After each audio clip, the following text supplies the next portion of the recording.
روزانہ ایسے اسلامی واقعات سننے کے لیے ہمارے چینل کو سبسکرائب ضرور کریں۔ وہ دنیا کا سب سے طاقتور بادشاہ تھا۔ ہزاروں تلواریں اس کے اشارے پر اٹھتی تھیں، لیکن جب مدینہ پہنچا تو نہ کوئی محل دکھا نہ پہرے دار، صرف ایک انسان چٹائی پر سویا ہوا تھا، چہرے پر نور اور سینے میں وہ ڈر جو صرف اللہ سے ہوتا ہے۔ اور جب بادشاہ نے اس کا نام سنا عمر، تو اس کے رونگٹے کھڑے ہو گئے، کیونکہ وہ انصاف سو رہا تھا اور دنیا کانپ رہی تھی۔ مدینہ کی سرزمین پر دوپہر کا سورج اپنے پورے شباب پر تھا، دھوپ زمین کو جلا رہی تھی، لیکن اس شہر کے لوگوں کے دلوں میں ایک عجیب سکون بسا تھا۔ نہ کوئی محل، نہ اونچی عمارتیں، نہ ہی سپاہیوں کی قطاریں، پھر بھی پوری دنیا اس بستی کے ایک انسان سے ڈرتی تھی۔ وہ انسان جو چٹائی پر سوتا تھا، جس کے بدن پر پیبند لگے کپڑے ہوتے تھے اور جس کی آنکھیں صرف اللہ کے خوف میں نم رہتی تھیں۔ مسلمانوں کے دوسرے خلیفہ، جس کا نام تھا عمر بن خطاب رضی اللہ عنہ، فارس کا ایک بہت بڑا بادشاہ جو اپنے دیش کا حکمران تھا، جس نے اپنی زندگی محلوں میں بتائی تھی۔ وہ ایک دن مدینہ آیا، اس کا دل بے چین تھا۔ اس نے سنا تھا کہ مسلمانوں کا خلیفہ دنیا کا سب سے طاقتور انسان ہے، لیکن اس کے پاس نہ کوئی محل ہے، نہ تاج، نہ سینا۔ وہ سوچنے لگا، آخر ایسے کیسے ہو سکتا ہے؟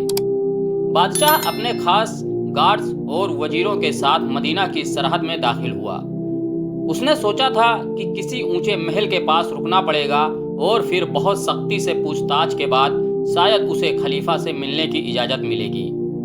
مگر مدینہ میں نہ کوئی دربان تھا، نہ ہی کوئی گارڈ۔ لوگ کھلے عام بازار میں خریداری کر رہے تھے، بچے کھیل رہے تھے اور بزرگ مسجد کے سائے میں آرام کر رہے تھے۔ اس نے ایک بزرگ سے پوچھا، تمہارے خلیفہ کہاں رہتے ہیں؟ بزرگ نے کہا، جہاں دھوپ میں وہ چٹائی پر سوتے ہوئے دکھیں، وہی ہمارے خلیفہ ہیں۔ بادشاہ حیران رہ گیا۔ وہ اس دشا میں چل پڑا اور کچھ ہی قدم بعد اس نے دیکھا ایک دبلا پتلا انسان دھوپ میں ایک سادہ چٹائی پر سویا ہوا ہے۔ اس کے سر کے نیچے ایک اینٹ رکھی ہے، کوئی سایہ نہیں، کوئی پہرے دار نہیں، اور چہرہ ایسا جو دنیا کی تھکن اور اللہ کی محبت دونوں کا نور لیے ہوئے ہے۔ بادشاہ کے پاؤں کانپ گئے۔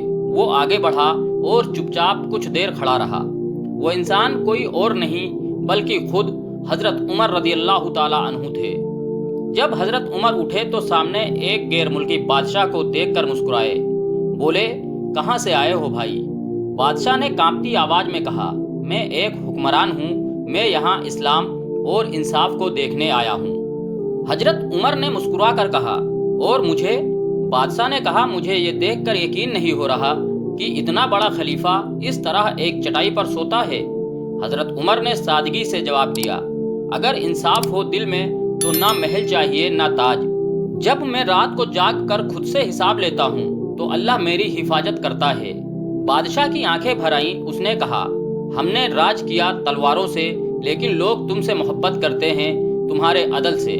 حضرت عمر اٹھے اور انہیں اپنے ساتھ مسجد نبوی لے گئے۔ وہاں کوئی تخت نہیں تھا، صرف ایک کونا جہاں وہ بیٹھتے تھے۔ انہوں نے ایک درخت کی چھاؤں میں بیٹھ کر کہا، یہی میری حکومت ہے، یہی میری دنیا۔ بادشاہ نے کہا، میں نے اپنے تاج اور راج محل کو آج سب سے چھوٹا دیکھ لیا ہے۔ تمہاری چٹائی میں جو سکون ہے وہ میرے سونے کی کرسی میں نہیں۔ اس نے اللہ کی طرف رخ کیا اور کہا، اے رب، یہ کیا مخلوق ہے جو اتنی بڑی طاقت رکھتی ہے پھر بھی اتنا زمین سے جڑی ہوئی ہے؟ حضرت عمر کی سادگی کے اور بھی کئی قصے اس نے دیکھے۔ وہ دیکھتا کہ خلیفہ خود اناج کی بوری اٹھاتے ہیں، خود یتیموں کے سر پر ہاتھ رکھتے ہیں، خود کندھوں پر پانی کی مشک اٹھا کر ضرورت مندوں کے گھر تک پہنچاتے ہیں۔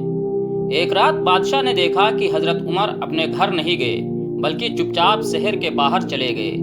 وہ بھی چپکے سے پیچھے پیچھے گیا۔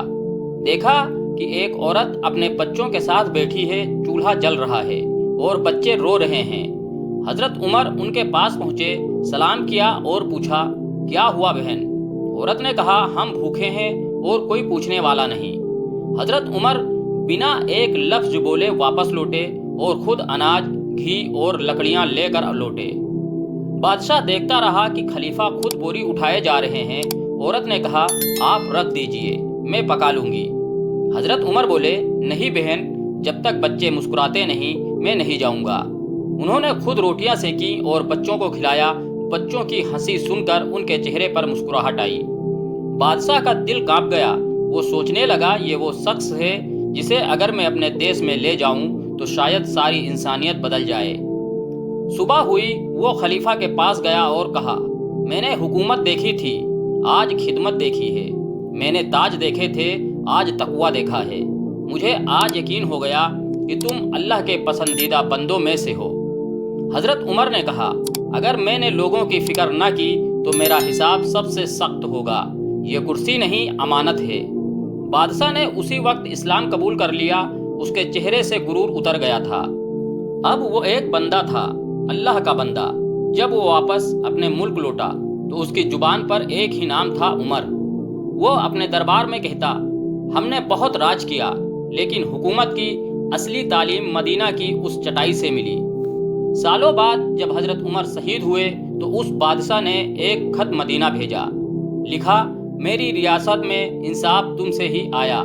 اگر مدینہ کی گلیوں میں وہ چٹائی اب بھی ہو تو اسے سنبھال کر رکھنا، کیونکہ میں نے اس پر لیٹا ہوا وہ چہرہ دیکھا تھا جو صرف اللہ سے ڈرتا تھا اور پوری دنیا اس سے۔